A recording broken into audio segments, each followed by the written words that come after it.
طبعا كلنا شفنا الفيديو الصادم بتاع الطفل اللي عمره سنة ونص اللي توفى بحبات سوداني. الواقعة دي مش أول مرة ولا آخر مرة بتحصل، بنشوفها كتير جدا. وياما حذرنا إن الطفل اللي أقل من 4 سنين ممنوع ياكل أي حاجة صغيرة زي المكسرات والسوداني واللب، وحتى الألعاب الصغيرة زي الحجارة والخرز وأي حاجة صغيرة ينفع الطفل يحطها في بقه.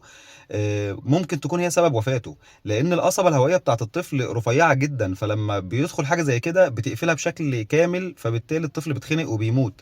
فاللي عايزين نقوله يا جماعة، الحاجات دي ما فيهاش هزار. يعني احنا بنتكلم في وفاة طفل، يعني مش بنتكلم انه هيتعب يومين وهيخف، لا ده بيتوفى على طول في الحال.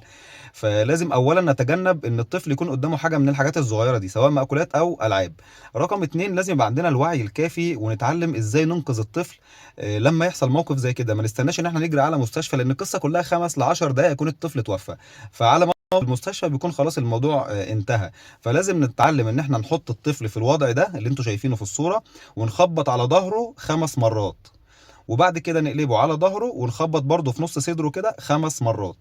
ان شاء الله بالطريقه دي الحاجه اللي محشوره في زوره او في القصبه الهوائيه تكون نزلت، ويبقى بكده فتحنا مجرى التنفس مره تانية، ويعني نبقى انقذنا الطفل. وربنا يحفظ ولادكم جميعا. وبعد اذنكم الموضوع ده مهم جدا، يا ريت تشيروه، لان كل كام شهر بنشوف حادثه زي كده.